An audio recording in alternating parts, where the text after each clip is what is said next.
por donde vendrá la caída de Pedro Sánchez si no es capaz de volver a armar una mayoría parlamentaria, va a ser por Ferraz. A mí me gustaría ver si hay una sentencia condenatoria, si van a seguir pensando que los jueces son fachas y que están en contra del gobierno. Cuarteles que sirven de garajes justo en mitad del barrio de Chamberí, o cocheras de autobuses de la MT en la Castellana que ocupan una extensión que dices...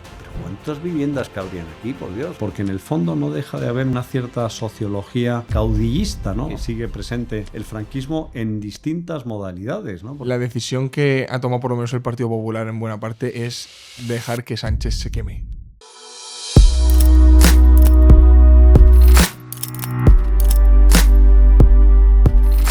Hola a todos, ¿qué tal? Bienvenidos a Quorum Podcast. Hoy tengo el placer, el honor de charlar durante un ratito con una persona que descubrí hace un tiempo en internet, donde hoy en día se conoce la gente, y la verdad es que aluciné mucho con la capacidad intelectual que tiene, cosa que es algo que ya no abunda mucho, capacidad de poder hacer un discurso sin necesidad de preparación, sino que simplemente diciendo cosas con sentido común, pues bueno, puedes entender que es una persona con la cabeza llena de ideas. Hermenegildo Altozano, bienvenido a Quorum Podcast y darte las gracias de nuevo por estar aquí sentado a mi lado. Las gracias te las tengo que dar yo a ti, además ya te lo dije porque te sigo y te admiro y me gusta mucho tu estilo de comunicación y la verdad que el placer es mío. Tenía muchas ganas de hablar contigo porque efectivamente coincidimos el otro día en un debate ahí en D1 y creo que eres de las personas que están en internet, aunque no te dediques a esto, pero que sí que ahora con tus colaboraciones que haces en entrevistas, en el mismo D1, ¿no? Con Jano García, sabes sintetizar las cosas muy bien y con un nivel de argumentación bastante alto. ¿A ti te sorprende cuando esto te lo dicen? Y te pongo el ejemplo. Cuando hablo con personas, con seguidores o con gente que me cruzo sobre Espinosa de los Monteros, la gente alucina porque dice, joder, es que es un hombre que sabe hablar inglés, que habla muy bien, que es un tío con las formas correctas. Y yo siempre he dicho que, oye, eso es lo mínimo que deberíamos exigir a la clase política de primer nivel, ¿no? Una persona que representa un partido político a tantos millones de ciudadanos, deberíamos exigirla. Entonces, ¿te sorprende un poco que la gente se sorprenda de cómo hablas, de cómo argumentas, de cómo estructuras las cosas, más allá de cuando repartes estopa, que también se te da bastante bien? Pues, hombre, yo te agradezco todo eso y yo no lo veo como algo extraordinario. A mí me parece que sería lo mínimo que se podría exigir pues a alguien que ha tenido unos estudios universitarios y que tiene una dedicación profesional. Yo creo que, fíjate, tú miras otros países como puede ser Francia o puede ser Inglaterra, y desde muy pequeñitos a los niños en las escuelas se les enseña a hablar en público. Y con lo cual pierden el miedo escénico, por un lado, y además lo hacen de una manera muy inteligente. En el caso de los ingleses, a mí me sorprendió que tienen una asignatura en la escuela que es drama o teatro, ¿no?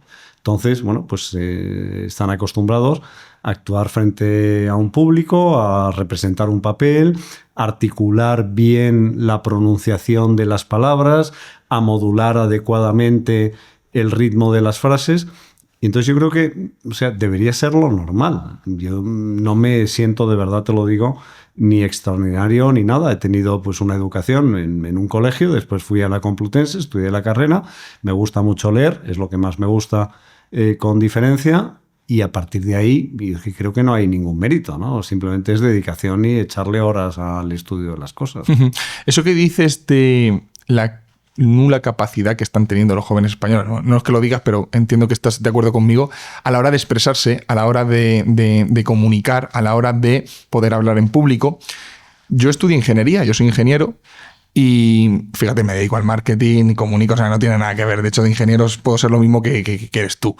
Pero yo siempre decía lo mismo, si tienes la capacidad de tener esa habilidad social, de poder hablar, de poder expresarte, de poder convencer, de poder vender, que la vida es vender, te quitas a una buena parte de la competencia porque la capacidad que tiene la inmensa mayoría de los jóvenes actuales respecto a hablar, simplemente hablar, no ni exponer, sino a tener una conversación medianamente fluida, el poder mirar a los ojos, el poder eso se está perdiendo y a mí me sorprende mucho porque, claro, luego viene alguien que sabe hacer las cosas medianamente bien y la gente alucina. La educación, ¿cómo estás viendo la educación de los nuevos jóvenes respecto a esa parte, pero sobre todo en general, ¿no? Me has dicho que se estudia en la Complutense, yo estudié en la Carlos III hace menos años que tú. No te quiero llamar mayor, pero hace menos años. Salta a la vista.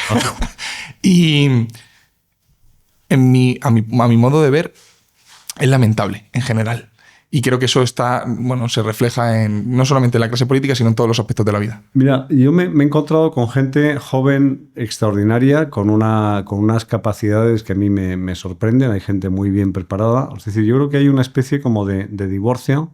Lo que no hay es una media que digas tú, oye, qué maravilla, porque tenemos pues una masa amplia, pero hay muchísima gente joven que a mí me ha sorprendido desde el punto de, por ejemplo, escritores jóvenes que tienen una capacidad de expresar. Además dices, oye, es que no han estudiado en universidades de élite, sino pues en una universidad como podemos haber estudiado cualquiera de nosotros, y que tienen un discurso muy bien elaborado. Es decir, te sorprende que hay muchísima gente, más de lo que nos creemos. Lo que pasa es que a lo mejor están en una labor silenciosa y callada, y luego cuando tienes que hacer selección de personas para trabajar contigo, tú has citado la Carlos III. A mí la Carlos III, las personas que salen de la Carlos III, todavía no me he encontrado con ninguna que tenga, o sea, todos los currícula de gente de la Carlos III son extraordinarios, ¿no? Yo creo que es una universidad que exige,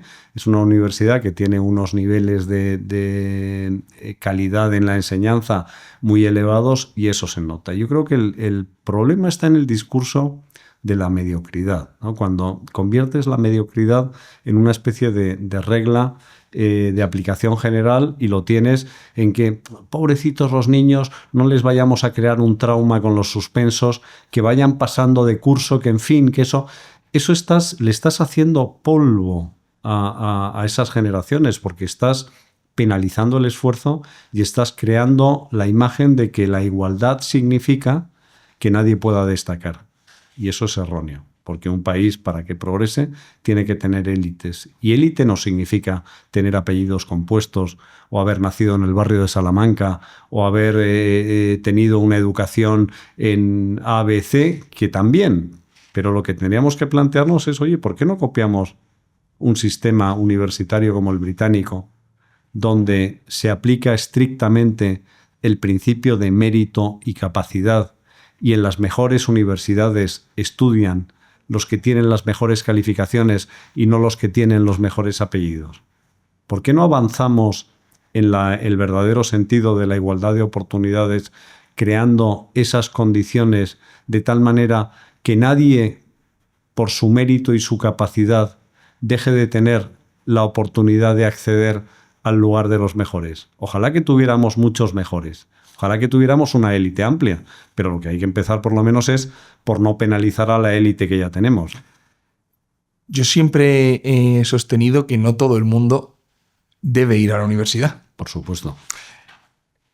De hecho, en España, no sé por qué razón, pero la formación profesional siempre ha estado como denostada. Uh-huh. Y la formación profesional en España, concretamente, fíjate, tú me dices, las personas que yo he conocido de la Carlos III y demás han sido personas muy bien preparadas. Yo no niego que en el título lo ponga. Lo que niego es, o lo que a mi modo de ver he visto, es que estén tan preparados como dice ese currículum, ¿vale? Uh-huh. Pero, por ejemplo, la formación profesional, que parte de una formación mucho más práctica y no tan teórica, ha estado denostada porque en España ocurre ese fenómeno que a mi modo de ver es bastante lamentable, sobre todo en España, que es el de la titulitis. Uh-huh. El hecho de decir, no, yo es que tengo 3 o 4 máster o lo que sea, como si fueras algo más que. Pero realmente lo que importa para mí es ser una persona constante, una persona que se esfuerza, etc. Porque cuando sales de la universidad española, a la vez que tú te gradúas, tú eres abogado, sí, estudiaste Derecho. ¿Cuántas personas se gradúan de Derecho en España? Es un montón. Cada año. Un montón. pero en derecho concretamente se dan decenas de miles. Sí, yo creo que España. hay como 100.000 colegiados en España, o sea, abogados ejercientes, ¿no? ¿De qué te sirve si no tienes ese plus? Bueno, es que fíjate, ahora que dices, o sea, tú terminas la carrera y tienes una colección de conocimientos teóricos, quizá una buena base bibliográfica, pero tienes un conocimiento práctico en la mayoría de los casos, salvo que hayas tenido pues una carrera universitaria que haya hecho hincapié en las prácticas, cosa que muchas veces no sucede porque con toda la política de incompatibilidades resulta que el que te tiene que enseñar a operar en una escuela de medicina, pues no puede operar porque tiene que tener una dedicación. Es decir, hay absurdos. He puesto el ejemplo de medicina, que a lo mejor quizá no es ese, pero en el caso del derecho te das cuenta de que muchas personas que dan clase no han pasado por un tribunal en su vida ni han tenido que negociar un contrato en su vida. Entonces dices, oye, usted está perpetuando aquí una especie de conocimiento teórico que se repite como un mantra, pero no desciende al terreno. En mi caso particular, y te puedo hablar de la experiencia, empecé a aprender la profesión cuando entré a trabajar en un despacho. Yo el primer día que llegué es que no tenía absolutamente, no sabía qué hacer. Cuando me pusieron un expediente encima de la mesa, dice, empiezo a trabajar en esto. Y digo, bueno, ¿y ahora qué hago? ¿No? O sea, entonces, esto es como los oficios, y lo has dicho muy bien. Es decir, uno entra en hacer zapatos, pues empieza siendo aprendiz, después sube a la categoría de oficial y después pasa a ser maestro y después, ¿qué es lo que ocurre en todas las profesiones? Es decir, es cuando tú tienes una eminencia en una disciplina, tú hablas, por ejemplo, medicina, ¿no? Dices, pues es que es una eminencia, ¿no? Poner un nombre, el doctor Barraquer, que es uno de los mejores oftalmólogos que ha habido en España. ¿Por qué tiene ese predicamento y esa? Pues porque ha tenido muchos años de dedicación, muchos años de estudio y muchos años de práctica. La práctica no se improvisa, tú no puedes suplir los años de práctica. Eso es. Y en el caso de los oficios, de la formación profesional, yo estoy de acuerdo. ¿Por qué nos empeñamos en que todos los jóvenes españoles se pongan a redactar ensayos si a lo mejor lo que quieren es poner unos cables y hacer circuitos de cables, ser electricistas, ser fontaneros, ser lo que sea? Y además es que hace falta, y yo creo que el problema está en que se ha denostado y se ha creado como categorías sociales, ¿no? Es que si no tienes una carrera... No eres capaz de... No eres capaz de... Entonces... Está demostrado que con carreras universitarias se accedes a sueldos más altos. Eso hay informes que lo demuestran, pero básicamente porque, claro, también tenemos ese problema desde las empresas. Yo, como empresario, lo veo, el hecho de filtrar por currículum. Fíjate, hoy en día, lo que yo estoy viendo en el mundo empresarial y lo que yo estoy empezando a hacer dentro de mi empresa, y conozco mucha gente que lo está haciendo, ya no va... El currículum yo ni los leo. Normalmente yo no lo leo. Es cierto que, claro, en mi mundo puede ser, en el vuestro pues sí que tiene que tener la carrera de Derecho, ¿no? Pero no importa tanto eso, sino importa más el hecho de cómo, sobre todo, las ganas que tienes y las capacidades fuera de los estudios que tengas. Es decir, yo dentro de la empresa, tenemos una empresa de marketing, no estoy contratando a gente que tenga estudios en marketing. ¿Y por qué? Porque el título me sirve de poco, al menos en mi sector, y pasa mucho. Y entre otras cosas, porque a mí me parece alucinante que una ingeniería tardes en estudiarla lo mismo que un grado en turismo. Los 4 años famosos del Plan Bolonia y todo esto. Antes eran 6 las ingenierías. Antes eran... Bueno, pero eso, claro, para sacarte el título de doctor. Efectivamente. No, o sea, con 4 eres ingeniero técnico, si haces el máster habilitante eres ingeniero y después tienes el doctorado. Pero puedes empezar a trabajar simplemente siendo ingeniero técnico, que es lo que yo soy. A mí cuando acabé la carrera me dijeron que si quería sacarme el habilitante y le dije que no. Pero a donde voy es... Yo me acuerdo que me pegaron una criticada muy gorda en su momento porque yo dije que el máster en turismo debería ser, o sea, el grado en turismo debería ser 1 año, año y medio, como mucho. Y luego trabajar en hoteles. ¿Qué? Y en ese año y medio de estudio tienes que aprender francés, inglés y chino. Esto, o sea, y quizá algo de historia, pero poco más. Pero fíjate, o sea, luego el mercado, hay una definición de desempleo que a mí me gusta mucho, que es la respuesta que recibes del mercado cuando el mercado no está dispuesto a pagar lo que tú pides por tus capacidades, ¿no? Entonces, cuando tú estás exigiendo un determinado nivel de ingresos por tus capacidades y el mercado no está dispuesto a pagar por ellas, eso significa desempleo. Entonces, el mercado al final te está haciendo esa eficaz, si no hubiera tanta interferencia de terceros, es decir, del Estado, te está haciendo esa eficaz asignación de recursos, porque te está diciendo en cada momento qué es lo que se demanda. Tú dices, oye, a mí me puede llegar alguien con un brillantísimo currículum y haber escrito 253 artículos doctrinales sobre la responsabilidad patrimonial de la administración, por poner un ejemplo, pero si no sabe cómo llevarlo a la práctica, si no sabe redactar un recurso, si no es capaz de actuar como una esponja y captar todo ese conocimiento, te digo, es verdad que para ser abogado necesitas el título de licenciado en Derecho. Pero lo que hacemos en el despacho donde yo trabajo es, un poco tenemos las categorías como en el fútbol, ¿no? Tienes los juveniles y tal, o el segundo equipo, ¿no? Entonces tienes pues, los chicos que entran en prácticas, entonces ya vas viendo perfectamente cómo se van orientando, vas viendo actitudes y aptitudes con P, es decir, vas viendo no solo el conocimiento teórico que dices al final, dices, oye, si tienes una voluntad de aprender, de aprendizaje, ese conocimiento teórico lo único que te va a dar es la posibilidad de aprender más rápido. Pero sobre todo lo que se llama en inglés los soft skills, es decir, esas capacidades que no se aprenden necesariamente en una escuela, pero que hay que desarrollar. Por ejemplo, pues la capacidad de venta, la capacidad de comunicación, la capacidad de negociación. Todo eso se aprende con la práctica. Tú puedes tener cursos que te dan ciertas pistas, pero luego al final... Se aprende currando. Se aprende currando, totalmente. Oye, yo cuando veo a Carlos Alcaraz jugando y metiendo unas bolas, dices, unos puntos que es que te hacen quedarte con la boca abierta, Alcaraz o en su momento Nadal o cualquiera de los tenistas de élite.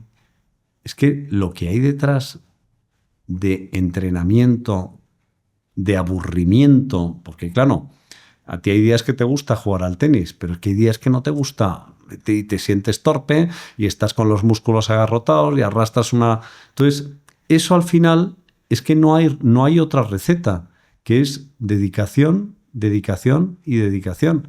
Lo que decía Picasso, ¿no? Ojalá que las musas me encuentren trabajando. O lo que decía García Márquez, que él decía, dice, ¿usted cómo escribe? Dice, yo llego por la mañana a mi oficina, cuelgo el abrigo, me siento y 8 horas después me voy a mi casa, ¿no? Dice, pues es que es eso, es decir, oye, qué bien escribe este tío. Bueno, ya, es que para escribir páginas en las que parece que se le ha parecido a la Virgen, ha tenido que escribir muchas otras que han ido al cesto de los papeles, ¿no? Entonces siempre vemos el resultado y nos parece que todo es fácil cuando se ha hecho, pero detrás siempre hay mucho esfuerzo. Y es verdad que el sistema educativo español debería estar orientado hacia la excelencia, es decir, a buscar lo mejor. O sea, no es malo que en un país haya élites, es que las élites son necesarias, es que existen en todos los países. Lo que ocurre es que en los países donde no hay transparencia, donde no hay división de poderes, donde no hay imperio de la ley, las élites se convierten en oligarquías y en el caso de los países abiertos y transparentes, las élites pues siguen siendo élites. Vamos a empezar a entrar en todo este asunto, Hermenegildo, que ahí es donde creo que va a estar sobre todo la sustancia. Antes de empezar, me gustaría preguntarte una cosa que cuando a un compañero me ha dicho, me ha preguntado quién venía hoy y le he dicho, pues viene este hombre, tal, le contó un poquito y me ha dicho, ¿y qué ideología tiene? Y me he quedado así pensando y te lo quiero preguntar. ¿Qué ideología tienes? ¿Cómo te defines tú ideológicamente? ¿Cuáles son tus principales ideas políticas? Mira, si quieres que me defina... O sea, yo soy partidario de la libertad individual y de la responsabilidad individual. Yo creo que cada persona tiene que ser libre y soberana en la decisión de cómo va a ser su proyecto de vida. ¿Eso qué significa? Primero, que tienes que respetar la propiedad y que tienes que respetar el patrimonio y que tienes que respetar la iniciativa económica. Porque si tú no tienes libertad económica, por mucho que te hablen de las libertades formales y de los derechos fundamentales de la Constitución, eso sirve cero. Es decir, si yo no tengo dinero, o si me quitan el dinero que gano, o si me quitan una parte sustancial del dinero que gano para destinarlo no se sabe a qué, eso significa una merma de mi libertad. Entonces, no me gusta encasillarme en una ideología. Cuando me entrevistó Broncano, pues me dijo, tiras por lo liberal loco. Le dije, no, mira, si quieres, anarcocapitalista. Es decir, ¿qué es donde más cómodo me siento? Pues me siento efectivamente dentro de lo que sería la Escuela Austríaca de Economía, porque me parece que han hecho un diagnóstico muy adecuado de cuál es la acción humana, el comportamiento humano, y sobre todo han descubierto ese juego de incentivos. Pero ya te digo que mi ideología o los vectores de lo que se podía llamar ideología o creencias o convicciones son el respeto a la vida y la dignidad humana y la libertad individual. Son los principios. Con lo cual, con esos principios, que confieso que son muy parecidos a los míos, entiendo que te sentirás solo a nivel político, ¿no? Pues bastante, claro que sí. O sea, a mí me cuesta mucho encontrar en algún partido político español alguna referencia que me suponga un atractivo de verdad. Es cierto que cuando esto es como todo, dice, oye, ¿qué prefieres? ¿Tener cáncer terminal o tener una pulmonía? Bueno, pues chico, pues prefiero tener una pulmonía, ¿no? O decir, ¿prefieres... no sé, vivir en el fango o vivir sobre unas piedras que estén secas? Bueno, no es lo más cómodo del mundo. Entonces, al final, el problema es que todos los partidos responden a una matriz que es la misma. En el caso de España, se perpetúan esas oligarquías que decía antes, son capturadores de rentas, porque lo que buscan, y al final todos pueden llegar con toda la buena intención, yo voy a ser diferente, no, terminas teniendo gente que vive del partido, gente que vive del presupuesto del Estado, gente que lo que busca es estar en unas listas electorales porque no tiene alternativa de trabajo. Es decir, si a todos ellos los llevaras con un headhunter, lo más probable es que gran parte de ellos no encontrarían trabajo. Se produce una cosa perversa. Yo creo que lo primero que habría que hacer es disolver las juventudes de los partidos. O sea, es decir, que alguien empiece siendo militante de la juventud de un partido, luego pase a ser concejal, luego pase a ser diputado autonómico, etcétera, etcétera. Eso es pernicioso porque no han estado en contacto con la realidad. Es decir, no saben cuáles son los verdaderos problemas. Entonces, yo creo que ese es el gran mal que hay en España, que todos los partidos se alimentan de esa misma ubre perniciosa de perpetuación de unas oligarquías o unas estructuras de corte muy soviético. Luego vas a los congresos de los partidos, ni hay debate, ni hay discusión, ni en los comités federales, ni en las ejecutivas. Ahí todo el mundo está agachando la cabeza ante el líder. O sea, por lo menos Ceausescu no engañaba, ¿no? Es decir, oye, es que esto es una dictadura. O Yishkov en Bulgaria, ¿no? O Gomulka en Polonia. Es decir, oye, pues sabías de qué iba. Pero es que aquí estamos en gente que se les llena la boca con la Constitución y con la fiesta de la democracia y todo este tipo de una mezcla entre sandez y cursilada. Y al final, cuando lees el texto de la Constitución y te dice que los partidos políticos deberán ser democráticos en su funcionamiento, mi pregunta es, ¿dónde? Porque en España esa democracia interna, luego hay... No existe. Solo fíjate una cosa que he estado viendo estos días, y que lo pongo como ejemplo para apoyarme en lo que dices. Fíjate, Pedro Sánchez, una de las cosas que está haciendo ahora es colocar a gente que no ganaría nunca las elecciones en su comunidad autónoma, es decir, bueno, que María Jesús Montero, una mujer que ha estado involucrada en los seres andaluces, que ha estado favoreciendo todo lo que ha pasado con los catalanes, la coloques como candidata en Andalucía, no tiene un sentido lógico a priori. Pilar Alegría en Zaragoza, Pilar Alegría que hace de la nulidad intelectual una forma de en su cuerpo. Y así tú analizas y ¿por qué lo está haciendo? Hombre, hay varias explicaciones, ¿no? Yo te digo lo que creo que está haciendo. Lo está haciendo para mantener el control dentro del partido. Porque ellos son los que van a sostenerle en un caso de un batacazo electoral o en lo que pudiera ser, ¿no? Porque lo más importante dentro de ese partido es controlar el partido, que ahí es donde hablas de la democracia interna, y por eso venía. Pedro Sánchez lo primero que aprendió cuando lo echaron en su momento es: el único que puede destruirme es el propio PSOE.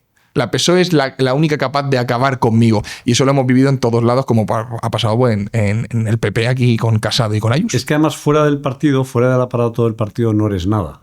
Es decir, hace mucho frío fuera del aparato del partido y eso lo he aprendido. O sea, yo creo que Pedro Sánchez podrá tener muchísimas cosas malas, que las tiene, a mi juicio. Hay gente que piensa que son virtudes. A mí me parece que son o vicios o defectos, pero bueno, aquí no pretendo tener el monopolio ni de la ortodoxia ni de la verdad, ¿no?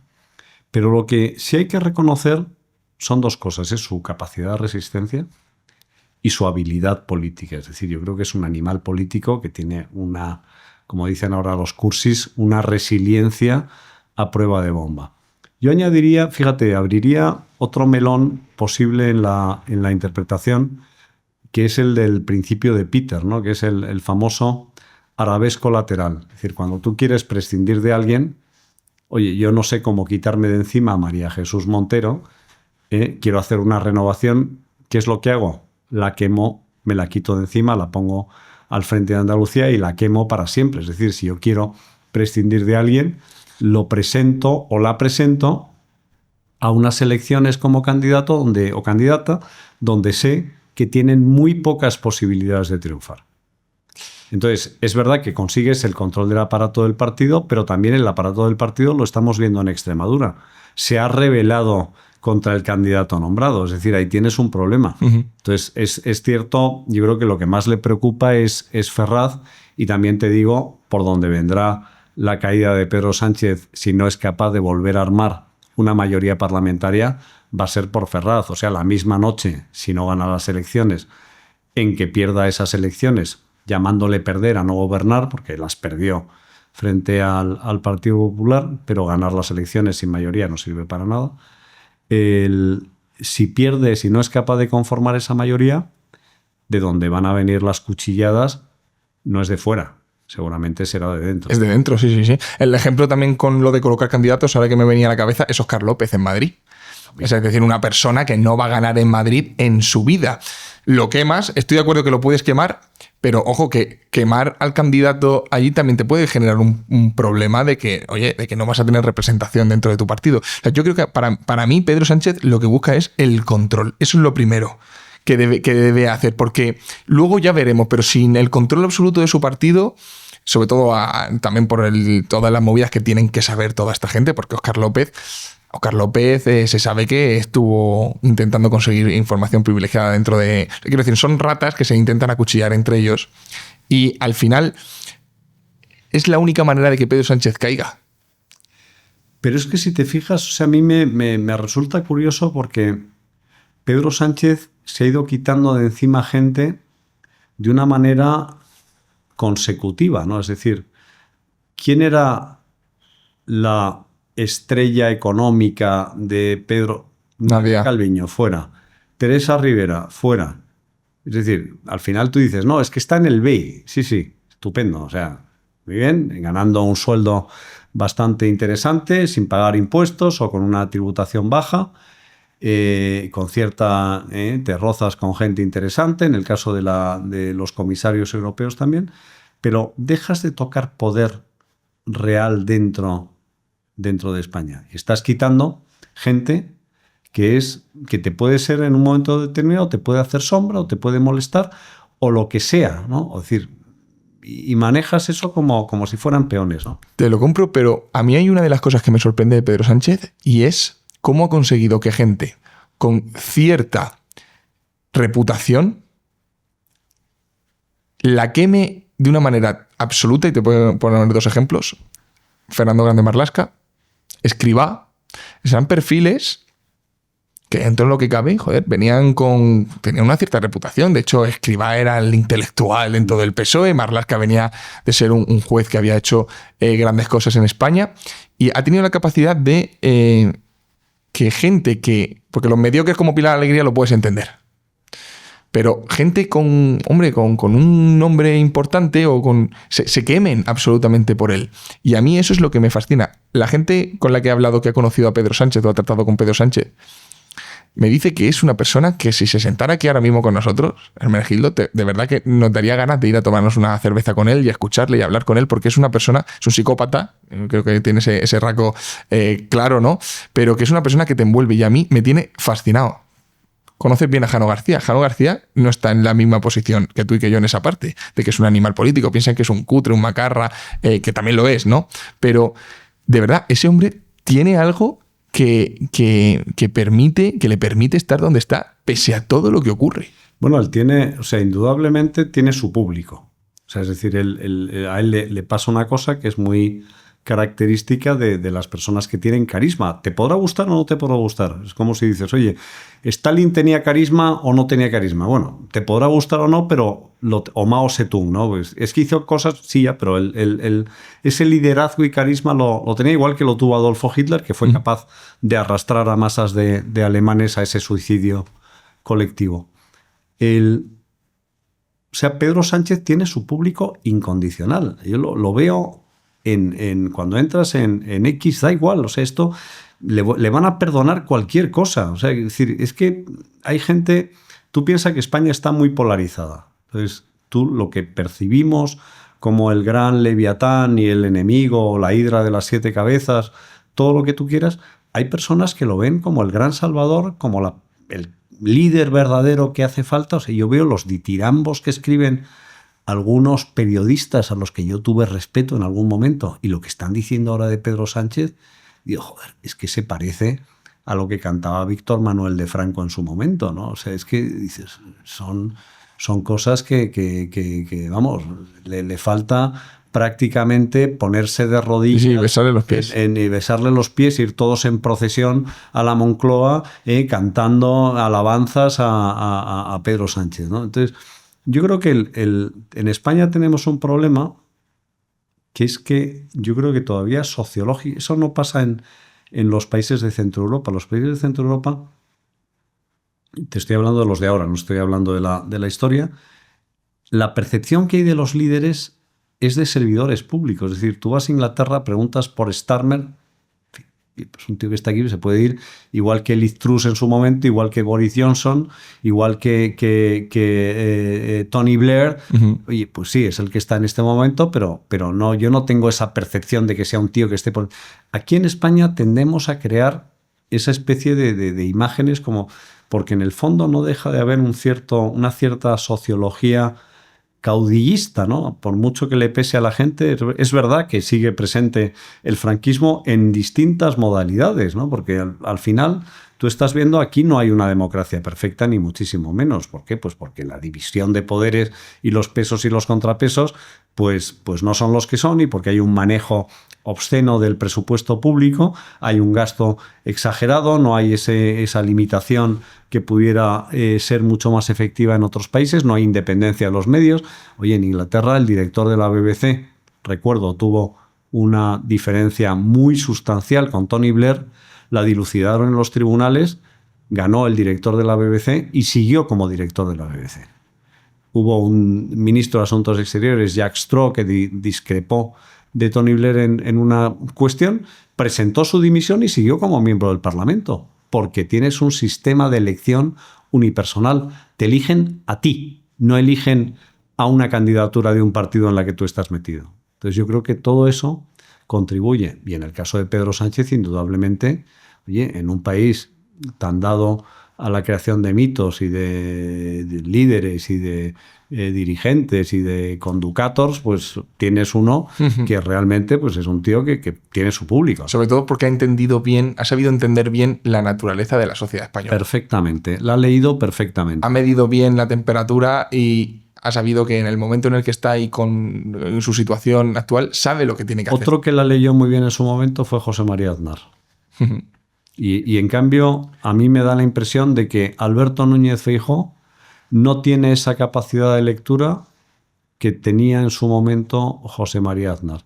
También la tuvo en su momento Adolfo Suárez, obvio, y también la tuvo en su momento Felipe González, sin ninguna duda. Es clarísimo, ¿no? Te iba justo a mencionar el tema de la oposición. ¿Tú crees que de verdad la oposición que tenemos ahora mismo en España es capaz de frenarle los pies a Pedro Sánchez? Porque, a mi modo de ver, están cayendo en todas las trampas que les está poniendo. Llevan mucho tiempo haciéndolas, pero es que siguen a día de hoy. Yo creo que hay una combinación. O sea, yo creo que hay varios elementos. Uno, muchas veces tienes la tiranía de las encuestas, es decir, y entonces como tienes elecciones autonómicas en no sé dónde, siempre estás prisionero de lo que vaya a pensar la opinión pública. Luego, la derecha en España ha tenido un complejo muy tradicional que es querer ser molona y simpaticona con la izquierda, ¿no? Entonces, o sea, tú ves ahí a un ministro de Cultura del PP que va a la entrega de los premios del cine, donde son todos tus enemigos declarados, y tratas de hacerte el simpaticote y tal. Usted, si es que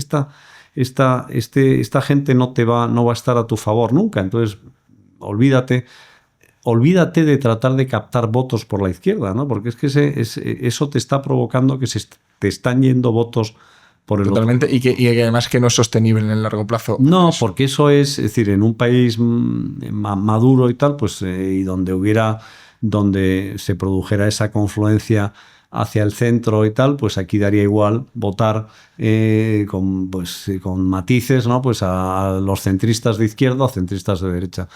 En España, Pedro Sánchez lo ha leído muy bien y lo que ha provocado es esa polarización, porque la polarización lo que produce justamente es ese movimiento de placas tectónicas que se separan, que luego cuando vuelven otra vez a chocar en una contienda electoral, pues se produce un cataclismo. Entonces ya estás generando ese miedo a la ultraderecha o miedo a la fachosfera o como quieras llamarlo. Uh-huh. Y yo creo que la izquierda siempre ha sido mucho más hábil que la derecha en agitación y en propaganda. Es decir, la construcción del relato, a mí me admira la capacidad que tiene el gobierno actual de construir un relato que además resulta atractivo. Es decir, si tú lo desmenuzas y entras dentro y te pones a ver cuáles son las trampas que hay en esa tramoya y te das cuenta de que son trucos de prestidigitador, pues muy bien, es como si ves al mal mago, le ves sacar el conejo de abajo y no de la chistera y tal, ¿no? Pero en el caso de Pedro Sánchez lo hace muy bien. Y en cambio, del otro lado, están como una especie, en lugar de tomar la iniciativa, están en una suerte de reacción al error. Por una parte, estoy esperando a ver si se pega un castañazo con todas las cosas que están ocurriendo. Lo que pasa es que tanto escándalo y provoca la saturación. Sí, de los mismos. Al final lo normalizas, ¿no? Y dices, bueno, pero otra más. Todos son los mismos, otro más, pero bueno, lo importante es que estamos creciendo a un no sé cuántos %, etc. Entonces, te das cuenta de que al final es curioso porque Pedro Sánchez se termina convirtiendo en el jefe de la oposición de la oposición. Entonces, o sea, es habilísimo, porque lo que está diciendo es, los problemas son de esta oposición que tenemos. No, perdón, los problemas son del que gobierna. El que tiene la capacidad de convertir los nuevos ministerios en viviendas es usted. El que tiene capacidad de desamortizar todos los bienes ocupados por instituciones públicas, que estoy harto de ver en Madrid, edificios en zonas prime, ocupados por organismos que no sé a qué se dedican. O sea, podríamos hacer un censo, podríamos hacer un concurso. Todo aquel que identifique organismo público ocupando edificio que se podría convertir inmediatamente en viviendas con una ligera reforma para paliar ese acuciantísimo problema que hay de escasez de viviendas, vamos a hacer una relación. Ocupado por organismos absurdos. Sí, sí. En mitad de Madrid. Cuarteles que sirven de garajes justo en mitad del barrio de Chamberí, o cocheras de autobuses de la MT en la Castellana que ocupan una extensión que dices, pero ¿cuántas viviendas cabrían aquí, por Dios? O sí. Nuevos ministerios. Entonces, todos esos problemas cuya responsabilidad tiene el gobierno de la nación se convierten en responsabilidad de la oposición, y yo me erijo en el paladín contra esa oposición facciosa y derechona, etcétera, que es la que está causando todos los problemas de España. O sea, para mí eso es que chapó. Es tremendo. De hecho, en las sesiones de control al gobierno, Pedro Sánchez lo que se dedica es a echar la bronca. En las sesiones de control en el Congreso, Pedro Sánchez se sube se descojona, porque se descojona de manera vulgar, porque eso gusta a la gente. Es que, de verdad, está todo medido. Todas sus declaraciones están medidísimas. Hoy no sé si lo has visto en Radio 3 con una camiseta diciendo que le gusta la música, que ponen... Sí, es perfecto. Es todo... O sea, él no da... Si se tuviera que vestir de nazareno en el Jueves Santo de Sevilla y llevar un cirio, porque eso le iba a asegurar la perpetuación en el poder, te aseguro que lo haría. Como aquella primera intervención, si la recuerdas, que salió con un traje oscuro de la mano de Begoña, con una bandera de España gigantesca en el escenario detrás de él. Ah, claro, sí. Entonces, pero decir, gigante, ¿eh? Sí, en el Congreso del PSOE. Sí, como si fuera el dices, oye... En la movida con Cataluña. Sí, porque o sea, era una... A mí me recordó mucho a John Fitzgerald Kennedy, ¿no? Esa imagen de John Fitzgerald Kennedy y Jacqueline Kennedy, bueno, obviamente salvar las distancias, ¿no? Pero era la misma, una puesta en escena muy similar. Y en eso es tremendamente... Desde luego, yo no sé si tiene muchos o pocos asesores, pero los que le asesoran en eso verdaderamente son muy eficientes. Sí. Lo de las gafas en la sesión del Senado... Bueno, es increíble. Una hora y media después de que acabara de comparecer en el Senado, tenían entrevistando en la SER al dueño de la tienda de gafas. Y todos los ministros publicando en masa memes con lo de... Consiguieron desviar el foco. Lo consiguieron. Era ridículo. Y los que lo estábamos viendo, digo, van a ir por aquí. Fíjate qué malos son. Y ahora hablando de la oposición, generando ese relato, que cuando ocurrió el desastre de la Dana en Valencia, al poco tiempo, cuando exigían la dimisión de Mazón, yo entendía el movimiento del Partido Popular al principio de mantenerlo, porque si lo hubieras dimitido en ese momento, reconoces el error. Y dije, bueno, lo están haciendo medianamente bien. Pero fíjate cómo ha acabado el asunto. Dimitiendo el lunes siguiente al aniversario de la Dana.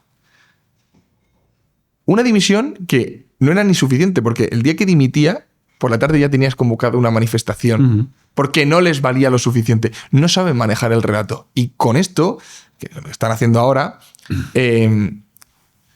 Feijóo, creo, me da la sensación de que él ha sabido jugar bien en Galicia, allí un sitio, un feudo del Partido Popular, pero Feijóo creo que se puede mover muy bien cuando es uno contra otro, pero cuando empiezan a salir otros actores, está totalmente perdido. Fíjate que si miras, son mucho más eficientes los relatos en las comunidades autónomas. Estoy pensando en Isabel Díaz Ayuso, es decir, ahí no te cuela, o sea, ahí sí maneja el PP el relato. Sí, correcto. O en el caso de Aragón también maneja el PP el relato. Es decir, te das cuenta donde en Andalucía también es Juanma Moreno el que maneja el relato. De hecho, le va bastante bien, ¿no? Y en las encuestas le dan bastante... Entonces, ahí surge otro problema que es el de tu natural aliado en un escenario de gobierno convertido en tu oposición. Entonces yo dices, o sea, Vox haciéndole la oposición al Partido Popular porque piensa que va a capturar votos. Entonces tienes un mejunje absolutamente extraordinario. Yo no sé qué va a pasar en las próximas elecciones. Si aquí hay algo que es la clave, va a estar en cómo le den las encuestas. O sea, yo creo que hay dos partidos que van a ser los grandes perdedores, sí o sí, que son el PNV y Junts, por su apuesta. Yo creo que Junts ha tratado de remediarlo. Estoy intentando hacer ahora. Pero vamos a ver, porque el movimiento con la prórroga de las centrales nucleares tampoco lo he visto claro por parte del PNV.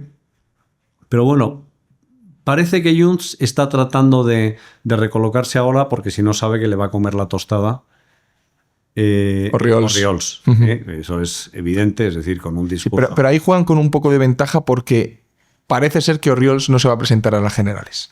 Bueno, eso dicen. Tú sabes que lo que decía el conde de Romanones, que en política, creo que era el conde de Romanones, perdona, porque siempre que hay una cita, lo decía el otro día en otro podcast, si es nacional es el conde de Romanones y si es extranjera es Churchill, ¿no? Yo no sé si lo dijo el conde de Romanones o lo dijo... Desde luego fue un político incluso puede ser que fuera de la Primera República, si digo Castelar, podía haber sido Castelar. No sé, según la cita estará por ahí y alguien habrá en los comentarios que lo busque y que te corrija. Yo lo agradeceré, es decir, me dejo corregir desde este momento. Que dijo, es que creo que fue Niceto Alcalá Zamora. Me parece que fue Niceto Alcalá Zamora en Segunda República. Que dijo, cuando yo digo jamás, lo digo referido al momento presente.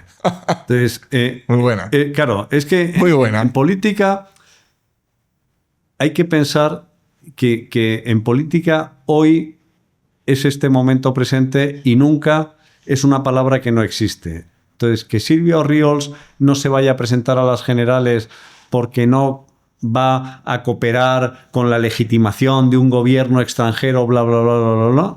Es decir, mira, eso en el momento en el que vea que puede tener este poquito de poder, de influencia en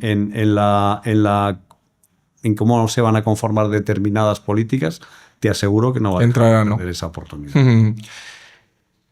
Pues si eso sucede, Junts tiene un problema muy grave. Ayer por la mañana he visto una declaración de Silvia Orriols hablando sobre el sistema de pensiones, que te invito a ver, que alucina. Me dan ganas de empadronarme allí en Gerona decir, bueno, y votar. Porque está diciendo lo obvio. Lo obvio, claro. Pero está diciendo lo que nadie dice, para empezar. Claro, es que el problema es que lo obvio no lo dicen, porque si lo dijeran, piensan que no van a ser capaces de ganar las elecciones. ¿Tú te acuerdas aquel debate entre Pedro Solbes y Manuel Pizarro, donde Manuel Pizarro tuvo el acierto y el acierto desde el punto de vista de ortodoxia económica y el desacierto desde el punto de vista de estrategia electoral de decir que esto estaba hecho un desastre? Sí. Hizo un diagnóstico y dijo.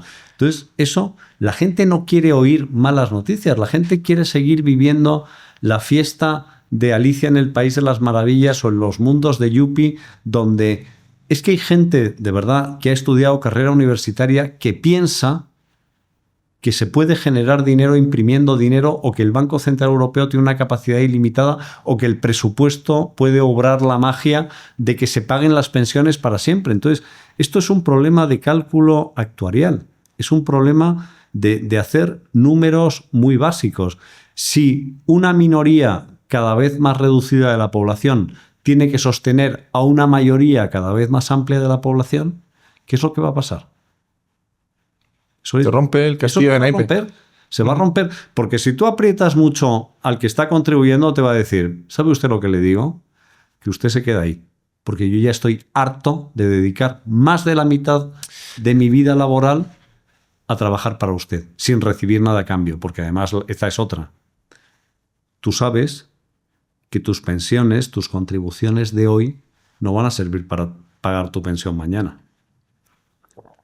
Entonces, decir, oiga, me está usted privando, el gran culpable, lo diré siempre, es Cristóbal Montoro, que es lo peor que le ha podido ocurrir a la hacienda pública española en mucho tiempo. Es decir, la situación que tenemos ahora, no remediada después por ninguna mayoría absoluta de Rajoy ni por nadie, es decir, pasar del 18% al 21% de tipo en el IVA, decisión de Cristóbal Montoro, no remediada después, a pesar de que penaliza a las clases medias y a las clases bajas sobre todo.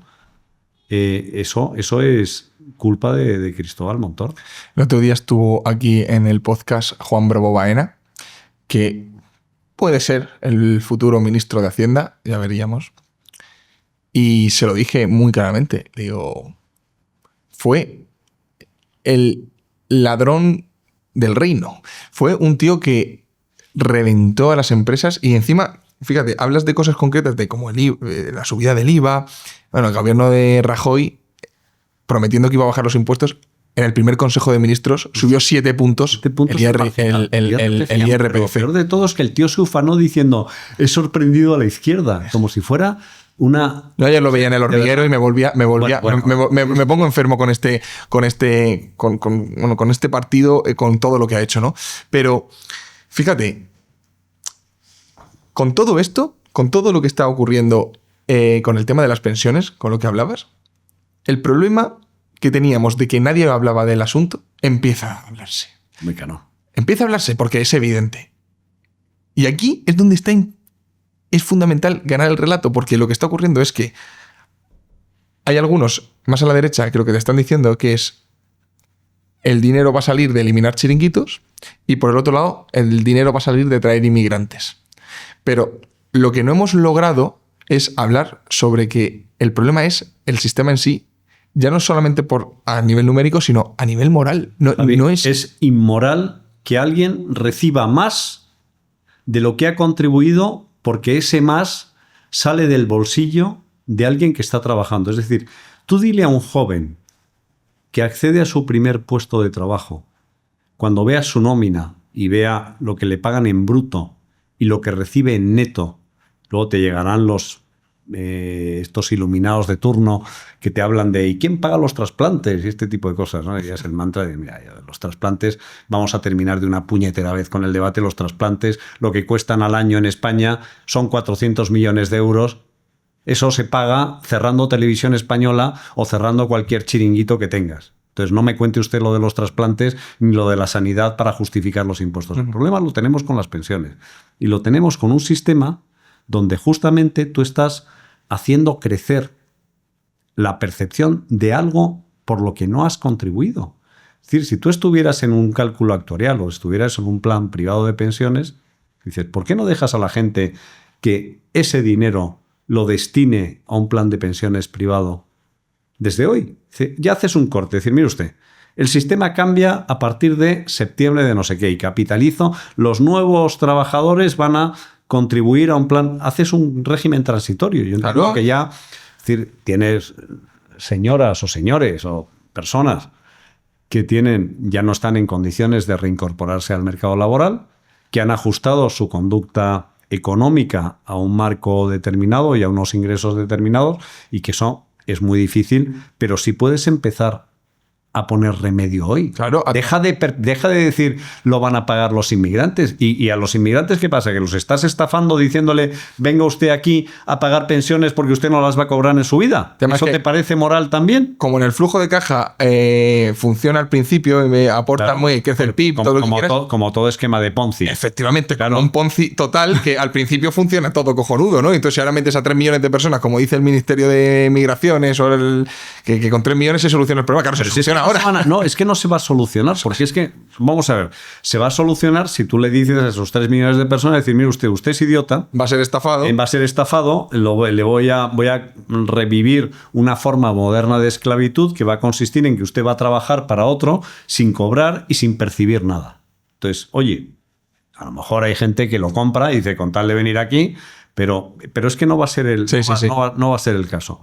Entonces, y luego tenías lo de otro, dice, y eliminar chiringuitos. No, vamos a ver. Si es que el problema no son los chiringuitos, eso es el chocolate del loro. Si tú ves el cuadro de los presupuestos generales del Estado y cuál es el componente del gasto público, te das cuenta dónde está el problema. Por supuesto que en los chiringuitos. Hombre, claro que hay que eliminarlos, hay que empezar... Por una cuestión moral. Sí, más que moral y de pasta también. O sea, a mí cada vez que veo subvenciones al cultivo de las margaritas con perspectiva de género en el altiplano boliviano, macho, pues a mí se me abren las carnes, ¿no? Porque es que ves organismos que dices, ¿para qué sirve esto? Sí. O sea, ¿para qué sirve esto? Tú dime qué contribución puede...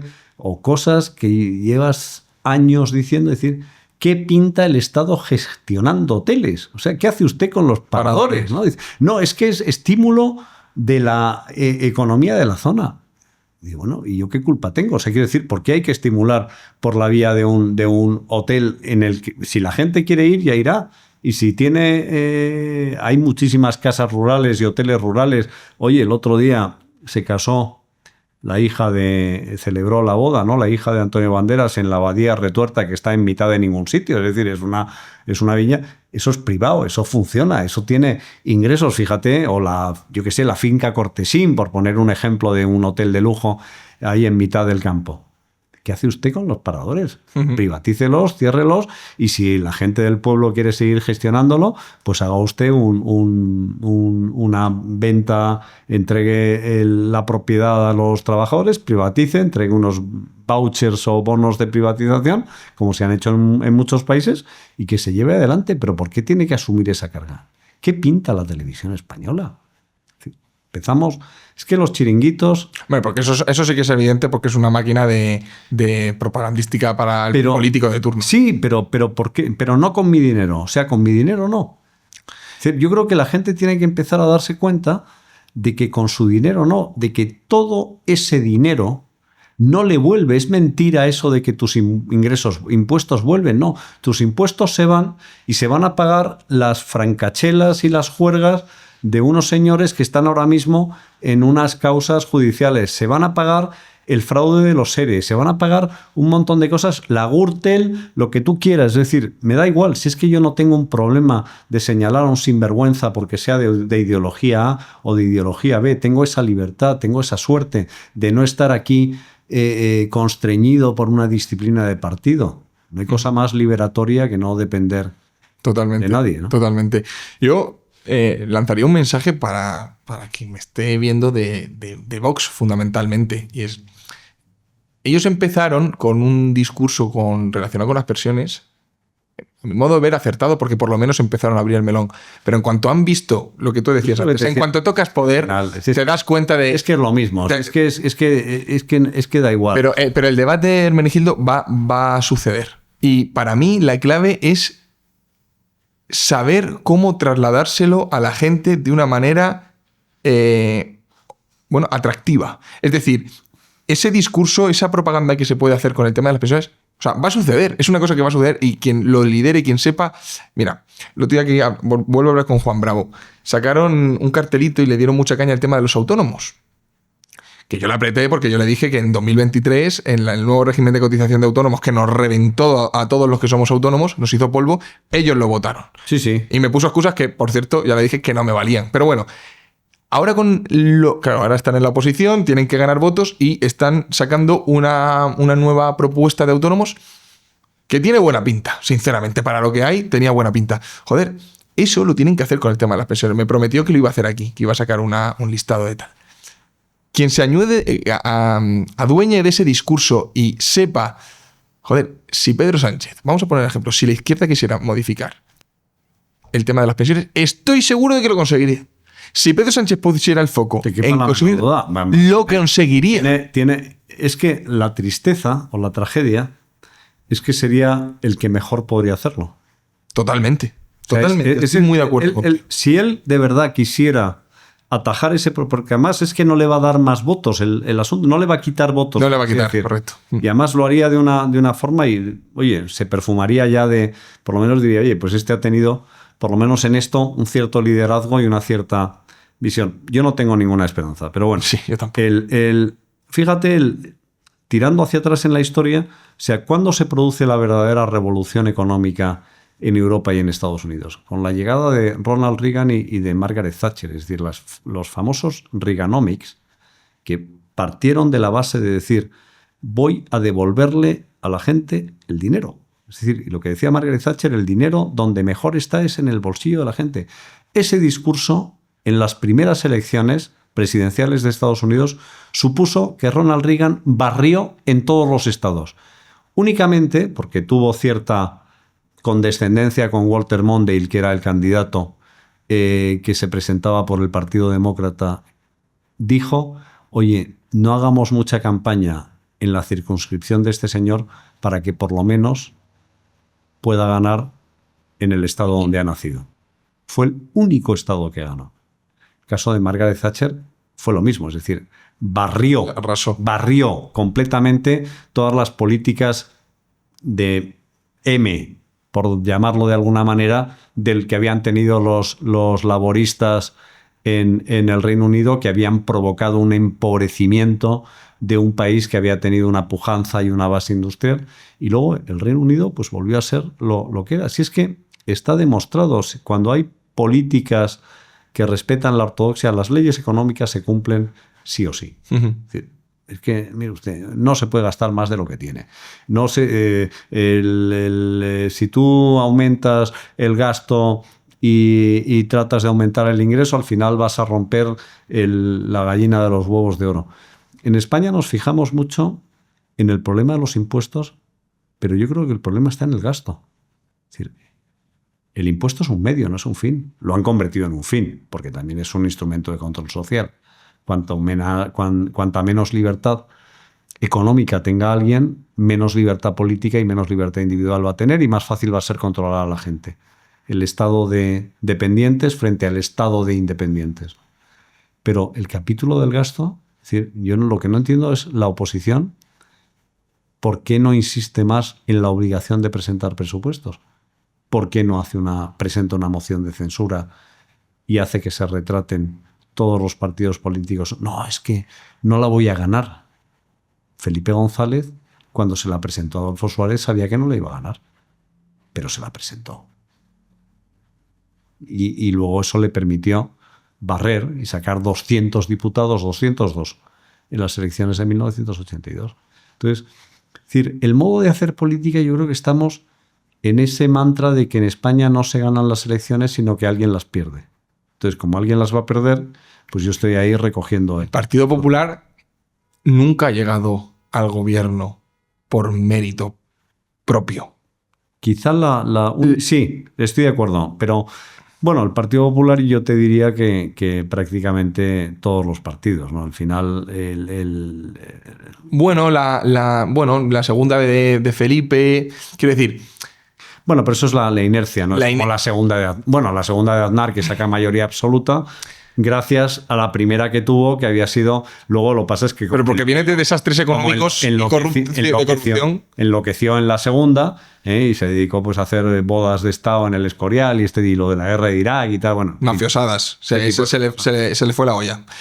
Pero bueno, pero a lo que voy, que es lo que nos interesa, que es decir, tenemos un escenario muy complicado, un escenario de inestabilidad política, porque es decir, esto es... Todos los días esto es estar en UNAI, tenemos una corrupción evidente y tenemos un cercenamiento de las libertades individuales. Eso es lo que... Es que creo que la decisión que ha tomado por lo menos el Partido Popular en buena parte es dejar que Sánchez se queme. Pero no entienden que eso les puede salir rana. Sobre todo si hay alguien que empieza a enarbolar la bandera de un discurso que resulta más atractivo y no hay más que ver qué es lo que perciben los jóvenes entre 18 y 25 años por discurso más atractivo, ahí puedes empezar a tener un problema. Y lo están empezando a tener. El Partido Popular, como digo, ha tomado esa decisión. Vamos a dejar que el PSOE se queme, porque si no, deberían presentar una moción de censura, cosa que deberían hacer por pura moralidad. El tema es que eso le puede salir muy mal y fíjate ahora lo que está ocurriendo. Te digo una cosa. Yo no tengo tan claro que vayan a condenar al fiscal general del Estado. Yo te hablo de mi criterio. La amnistía, con la resolución del abogado en Europa... No es vinculante. No es vinculante, pero es un balón de oxígeno para Puigdemont, y a ver qué dice el Tribunal Superior de Justicia Europeo. Como no condenen a Begoña y lo del hermano quede en una multa, porque cárcel no va a haber, con la maquinaria del relato y Vox en 75 escaños en 2027, sinceramente no creo que sea un mal escenario para el Partido Socialista. Ojo, se tienen que juntar muchas cosas, pero no, es que... Pero no lo tiene complicado. Es decir, ahí, fíjate, yo siempre digo que a mí me han molestado de siempre, como abogado, las penas de telediario. Y además a mí me hace mucha gracia, todo el mundo habla de la presunción de inocencia, pero solo cuando le beneficia. Cuando beneficia o tendría que beneficiar al adversario, entonces ya desaparece la presunción de inocencia y se diluye. En el caso del fiscal general del Estado, mi criterio de verdad es, yo estoy convencido de que el Tribunal Supremo va a dictar una resolución, la que sea, es que no sé cuál va a ser. Si va a ser de condena o de absolución, me da igual. La resolución que dicte el Tribunal Supremo va a ser una resolución ajustada a derecho, hecha por personas que conocen muy bien el ordenamiento jurídico y que tienen muchísimo oficio.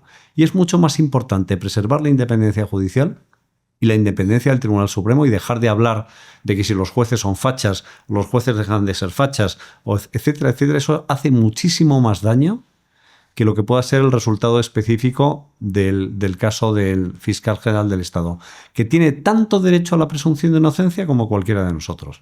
O sea, a mí estoy harto de ver gente, pero no solo en el caso del fiscal general del Estado, sino en 100.000 casos, que es que ya parece que estamos haciendo 7.000 juicios paralelos. Entonces, claro, los juicios paralelos, pues hay que tener mucho cuidado con ellos porque generalmente te puedes equivocar. ¿Tú qué crees que ha pasado con el caso del general? Es que no tengo ni idea, de verdad. Ni tengo ni idea, y además creo que ya hay una investigación lo suficientemente bien hecha, porque el sistema español es un sistema garantista, donde se respetan todas las garantías. Entonces, mira, yo te puedo decir que me parece si hubiera ocurrido tal, es que no sé qué es lo que ha ocurrido realmente. Si filtró o no filtró, lo que sí estoy totalmente muy alineado con lo que dice el Colegio de Abogados de Madrid, que está personado en la causa, es que hay algo que es sagrado, que es el derecho a la confidencialidad de las comunicaciones entre un abogado y otro. Si había algún tipo de conversación para esa conformidad, porque dicen ahora, es que las conformidades una vez que se han acordado, pero ínterin se están negociando, si es que hay negociación, tú tienes el derecho, en el caso del particular, a que se preserve esa confidencialidad de las comunicaciones. Por eso condenaron a Garzón a 11 años de inhabilitación por prevaricación, por haberse cargado el derecho de defensa e intervenir, violar el secreto de las comunicaciones. Pero si tú tienes ese derecho, tienes como autoridad pública, y el fiscal general del Estado es el defensor de la legalidad, no es el defensor del gobierno. Es fiscal general del Estado, no es fiscal general del gobierno, no es abogado particular del gobierno, no es abogado del Partido Socialista, es defensor de la legalidad. Si tú has, a sabiendas, vulnerado ese derecho de confidencialidad, el problema lo tienes ahí. No porque es que resulta que he contado la verdad. Pero si es que no se trata de la verdad, si es que revelar un secreto por propia naturaleza significa que hay verdad. Es que si hay mentira no es secreto. Entonces, si ha habido revelación de secreto, la gravedad está en que has prostituido lo más sagrado en el derecho de defensa de un acusado o de un potencial acusado, que es el de las comunicaciones entre abogados. Ahí está la gravedad, no en que el relato sea verdadero o sea falso. O sea, la gravedad está en que usted ha roto esa barrera de protección, que es mi garantía, que tengo en la Constitución. Artículo 24, el derecho a la tutela judicial efectiva y a un proceso con todas las garantías. Lo ha roto para obtener teóricamente un rédito político en un momento determinado que interesaba por aquello de que no nos vayan a ganar el relato. Ya te digo, esos son lo que está contado. No sé si ha habido intencionalidad, si se ha producido tal filtración, si el autor de tal filtración es el fiscal. Para eso está el Tribunal Supremo, para eso está la causa instruida y para eso habrá una sentencia que dirá lo que tenga que decir. Y lo que diga esa sentencia va a ser, repito, justo y ajustado a derecho. Ok, pero sí que es cierto que la institución de la Fiscalía se ha visto gravemente dañada con lo que ha ocurrido, y como abogado te pregunto, claro, después de ver que el delito se ha cometido, no sabemos quién, pero la filtración está ahí, quiero decir, eso sin duda ha ocurrido. Y independientemente de si no ha sido el fiscal o no se demuestra por lo menos que haya sido el fiscal, joder, cuando tú ves el control del gobierno sobre la Fiscalía, ¿cómo te puedes fiar después de que tú, si tienes un problema con Hacienda o tienes un... rompes la confianza en la institución de una manera brutal. Total. O sea, el problema lo tienes, la ruptura en la confianza de la institución desde hace mucho tiempo está en quién es el que nombra al fiscal general del Estado. Es el problema. O sea, tú tienes... El problema está en un diseño de la institución. Porque si al fiscal general del Estado lo eligieran, por así decir, los fiscales o los jueces y fiscales, o existiera una suerte de consejo, hay un consejo fiscal, pero no es de una suerte de Consejo General del Poder Judicial, que también se cargaron en su momento el sistema de elección para convertirlo en una especie de mini parlamento. Pero si tuvieras esa independencia verdadera, de decir, oye, yo nombro... O sea, ¿por qué el Tribunal Supremo, por qué la defensa de la Constitución en Estados Unidos es tan efectiva? Porque los jueces del Tribunal Supremo son inamovibles.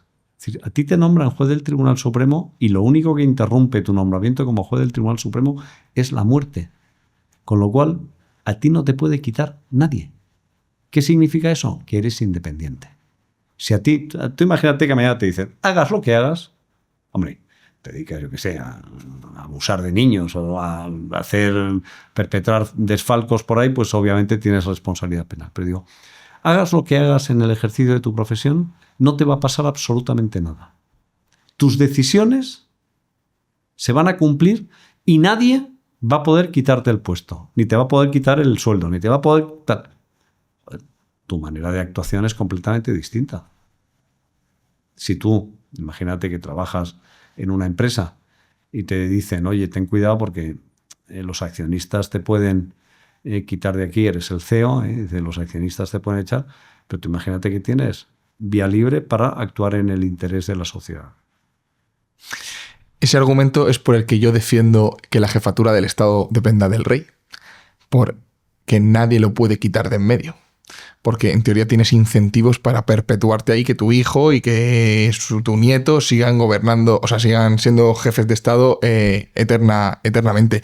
Pero claro, te lo compro y me parecería algo buenísimo que no dependiera del Estado. Pero claro, como depende del gobierno, que lo nombra el Consejo de Ministros, si no recuerdo mal, al igual que pasa con el Consejo General del Poder Judicial, al igual que pasa con el Tribunal Constitucional.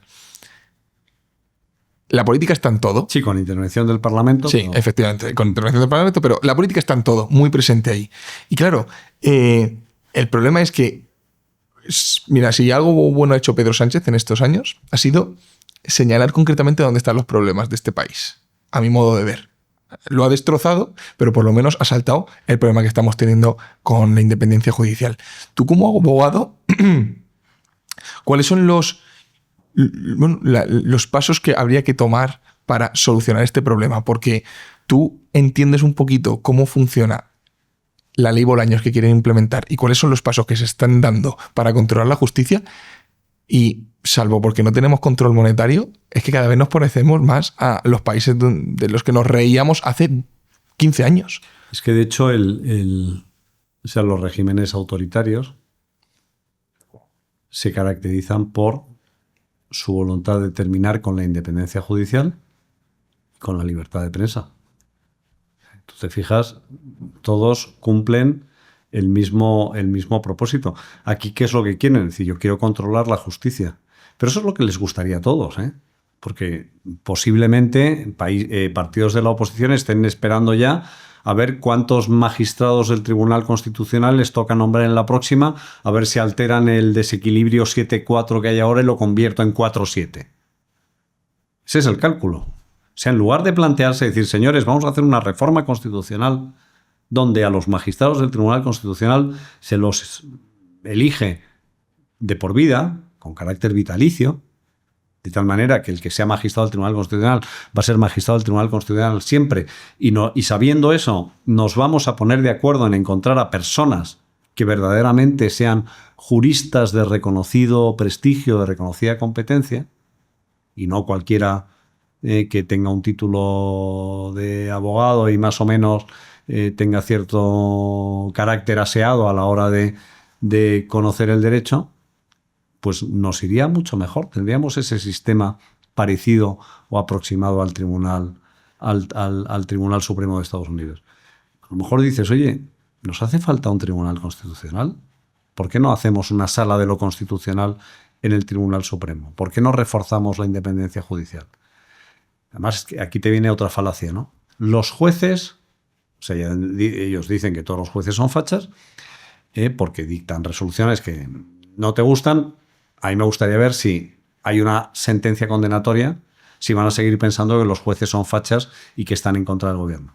O van a decir, en ese caso, no vale, a pesar de que hayan absuelto, porque, como son jueces fachas, la resolución no vale. Ya está contaminada desde el principio. Entonces, es decir, aquí es el uso alternativo, en este caso, de los repartos de certificados de buena conducta. Si estás conmigo eres bueno, si estás contra mí eres muy malo.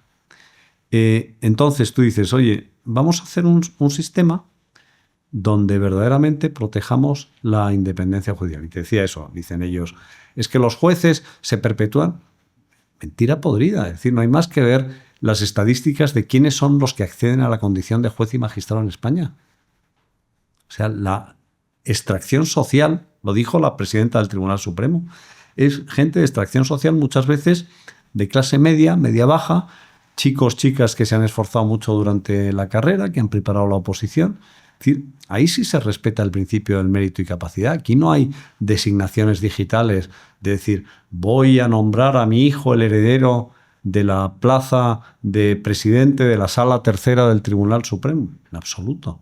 Oye, que haya jueces que sean hijos de jueces es normal. También hay futbolistas que son hijos de futbolistas, bomberos que son hijos de bomberos y electricistas que son hijos de electricistas. ¿Cuántas veces no ves que un bar lo sigue regentando el hijo de un señor que a su vez lo heredó de su padre, etcétera, etcétera? Es decir, casa fundada en 1878. ¿Qué pasa? ¿Que aquí no ha habido una tradición familiar? Pues es normal que el médico, pues, oye, tenga hijos que son médicos. Y lo mamas en casa y es normal. Mamas en casa y tal, y ya está. Y nadie. Entonces, es decir, no hay esa perpetuación. Es mentira. Ese relato es mentira. Es decir, los jueces y tribunales en España, de verdad, que es de lo último sano que nos queda, de gente independiente, gente dedicada y gente profesional.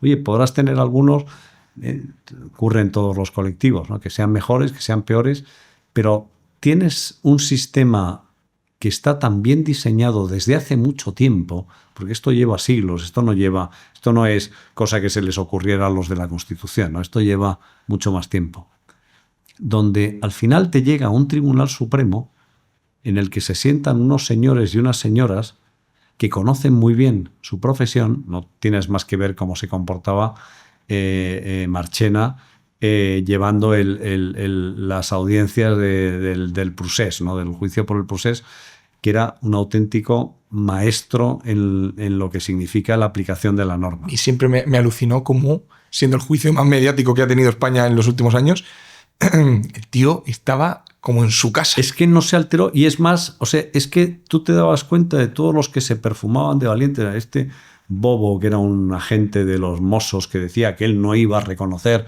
Trapero. En el momento en el que... No, trapero, no, era un Albert no sé qué, un tío debe ser cabo, yo qué sé, o sea, no... Creo que para ser trapero tenía cierta... Joder, trapero tenía cabeza, ¿no? No, uno que fue ahí, que además sacaba en Instagram y tal, fotos delante de la bandera estelada. Y me acuerdo que Marchena le dijo, usted es agente de la autoridad y sabe o debería saber que ahora está delante de la autoridad judicial.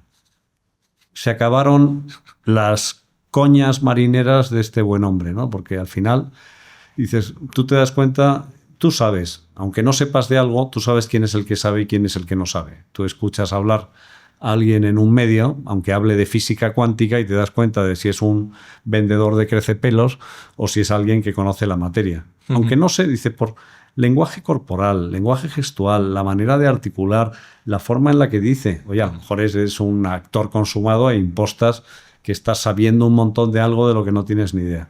Pero cuando sabes de algo... Ahí no hay. Y estos señores saben. ¿Y eres optimista con el futuro judicial en España? Es que eso es una pregunta trampa, ¿no? Porque, es decir, la definición de pesimista es un optimista con experiencia, ¿no? Y la verdad es que, o sea, si me dieras a elegir, en el caso de yo creo que no van a llegar, o sea, las leyes Bolaños no van a prosperar. Lo veo difícil. Sobre todo... Pero porque no hay mayoría de izquierdas para sacarlo. Porque no hay mayoría. No, porque no hay mayoría. Y además es que yo creo que además hay gente que se da cuenta de que esas leyes tienen viaje de ida y vuelta. Es decir, que es que igual que hoy piensas que te favorece... Correcto. Mañana te va a perjudicar. Entonces, por eso hay que... Y además me sorprende que porque Bolaños es un abogado de decir, o era un abogado de prestigio, ¿no? Y es un hombre que conoce bien la profesión y las leyes. O sea, me sorprende que se esté prestando a esa especie de maniobra, ¿no? Siempre he dicho que toda esta gente, los que lo rodean, una Pilar Alegría, un Félix Bolaños, no cobran tanto. De verdad, no cobran tanto, no ganan tanto dinero ni van a tener tanta influencia para hacer lo que hacen. ¿Nunca te ha sorprendido eso? Es decir, por 55.000 euros que cobras todo el año... No tiene que ver con el dinero, Javi. Yo creo que es un problema... Esto debe ser como la heroína. No sé, yo no me he drogado nunca, ¿no? Pero el poder debe tener tal vis atractiva. Es decir, yo creo que el hecho de que vayas a un sitio con una escolta y que todo el mundo tal, y que te sientes en el Consejo de Ministros, donde solo se pueden sentar pues, los ministros, y que la gente te llame señor ministro, y que, me acuerdo, tuve cierta relación con un señor que fue vicepresidente de un gobierno en tiempos de la OCDE, y me acuerdo un día le pregunté, oye, ¿qué fue lo peor de dejar de ser? Y entonces, pues mucha gente dice, dejan de sonar los teléfonos, la gente no te llama, tal. Y él dijo, no, lo peor para mí fue el timbre. Y digo, ¿el timbre? ¿Qué timbre? Y dice, sí, yo tenía un timbre en la mesa, yo apretaba el timbre y llegaban 7 personas preguntando qué era lo que necesitaban. Entonces, pues yo me imagino que algo de eso hay, ¿no? Es decir, tú imagínate qué es de Pilar Alegría si deja de ser ministra. O sea, tú piensa en los que no eran nada hasta que fueron ministros y dejan de ser ministros. Los que eran algo, oye, siguen siendo lo que fueran. Catedrático, yo qué sé, magistrado. Es decir, hay gente que ha tenido unas carreras muy empresarios, ¿no? Muy dignas. Pero ¿qué hace Pachi López, no? Si se va de... Es que sí, o sea, ¿qué hace? Bueno, puede irse siempre con Pepiño, ¿no? A la consultora, ¿no? Esta que ha montado. Pero por norma general, tú dices, es que tendría muy difícil acomodo en una empresa, ¿no? Sí, totalmente. Hermenegildo, vamos a terminar con el test de quórum. Te voy a hacer unas preguntitas, ¿vale? Cortas, que, bueno, salgan un poco tanto del mundo político. Una meta por cumplir, Hermene. Pues publicar una novela. ¿Estás en ello? Sí, claro. ¿Sí? Sí. Qué bueno. Qué guay. Que a mí siempre me hubiera gustado ser escritor y sentarte ahí y pensar en cómo contar una... ¿En qué año está basado? ¿Me lo puedes decir? Bueno, es que tengo 3 proyectos en marcha, pero con el que estoy trabajando ahora está basado en fenómenos de apariciones dudosas de la Virgen a unas niñas, ¿no? Un poco recreando lo que ha ocurrido en algunos... O sea, pero mezcla ficción con realidad. Sí. Bueno, vale. Es pura ficción. Sí.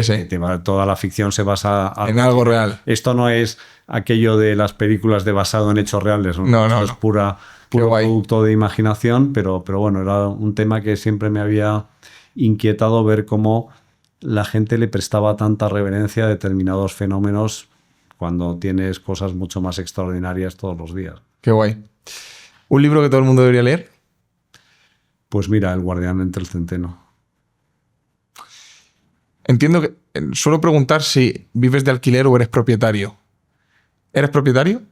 Soy parcialmente propietario porque el banco comparte la titularidad de la vivienda, claro. ¿Y a qué edad te compraste esa primera vivienda? La primera vivienda, pues con 27 años. 27. ¿Crees en Dios? ¿Eres creyente? Sí. Dime un ejemplo de un buen político y de un mal político. Es que mal político no quiero señalar a uno porque hay tantos que los demás se van a sentir celosos, ¿no? Buen político, yo creo que ha habido algunos. Yo diría que Winston Churchill fue un político excelente. ¿Conoces el juego de Marry, Kill and Kiss? No. Vale. No hay manera. No hay manera porque lo pregunto y muy poca gente lo sabe. Es que no sé lo que es. Por eso ahora te lo explico. Es que estoy deseando que alguien venga y que lo conozca. Te diga que sí, pero todavía no lo he conseguido. Voy a tener que adaptarlo a algo propio. Voy a dejar de decir que le voy a decir que el juego lo he inventado yo. Como nadie lo conoce, pues acabo. Sí.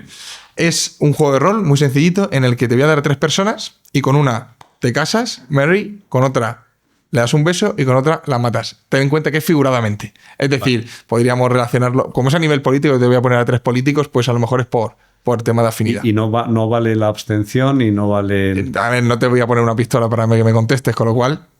las personas son Alberto Núñez Feijóo, Santiago Abascal y Pedro Sánchez. Es muy sencillito. O sea, son para personas que conoces, sabes cómo piensan y que ahí tienes que decidir. Pues mira, yo me casaría con Feijóo, sabiendo que en la salud, en la enfermedad, en la virtud y en la falta, en lo bueno y en lo malo. Es decir, creo que esto sería como es un matrimonio por conveniencia, un matrimonio obligado.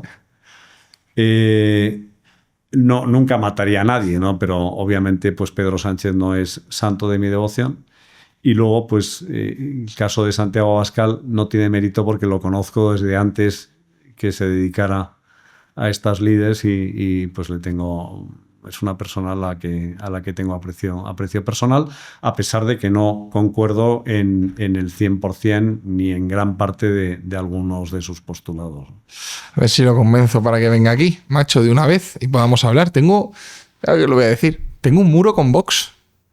Considero que traiga gente del Partido Popular, va a venir gente del PSOE, pero de Vox. Que Vox tiene algunos problemas serios, pero bueno, oye, en fin, yo nunca he votado a Vox. Tengo aquí la pregunta que te hizo Víctor Domínguez, que sé que lo conoces bien, en el podcast del domingo pasado. Bendito sea Dios. Bendito sea Dios. Me da pavor. Si la puedes leer en alto y contestarla si quieres... Joder, pues esto. O sea, la puedo leer, dice, ¿con quién te acostarías? ¿Con el cigala con vagina o con Megan Fox con pene? Pues mira, con ninguno de los dos. Lo de Víctor es tremendo. El tío estaba partido de risa cuando le dije ayer que ibas a ser tú el que responda. Pero es que lo que no sé es cómo piensa que yo iba a responderle esta pregunta, ¿no?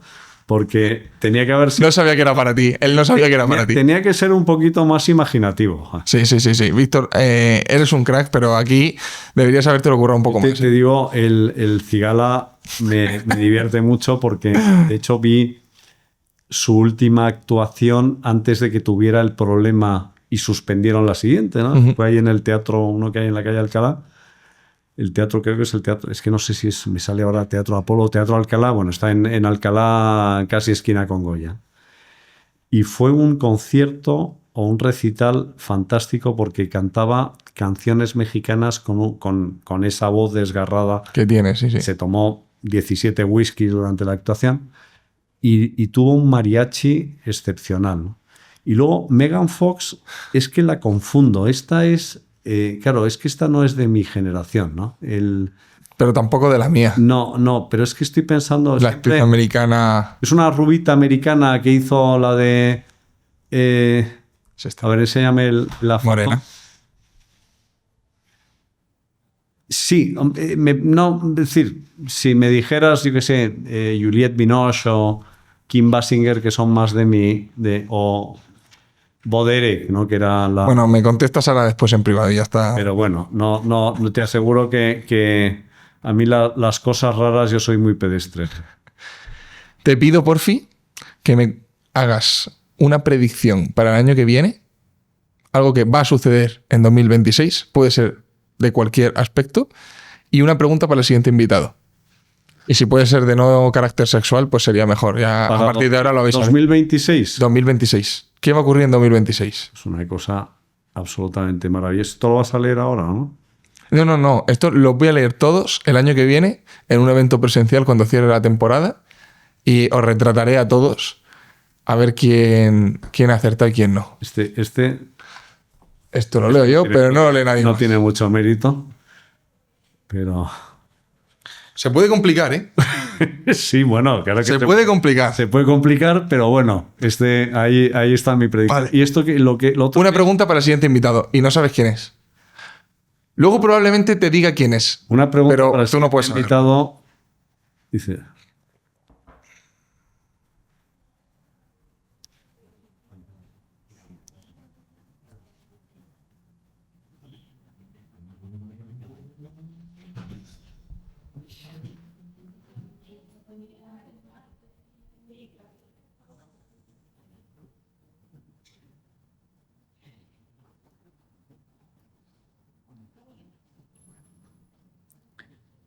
Es una pregunta trampa, ¿eh? Sobre todo si la respondes con sinceridad. Qué buena, macho. Qué buena pregunta. ¿Verdad que es una pregunta complicada, macho? Qué buena pregunta. Sí, sí. Ahora te voy a decir a quién se lo vas a dar, a quién va a ser. Hermenegildo, muchísimas gracias por estar aquí. Ha sido un placer hablar contigo como siempre. He pasado un rato muy agradable. Y nada, estoy deseando leer tu novela el día que la publique. Todavía queda un poquito. A ver si encuentro un buen editor y ya está. Perfecto. Bueno, pues muchísimas gracias y nos vemos el domingo que viene en la siguiente entrevista.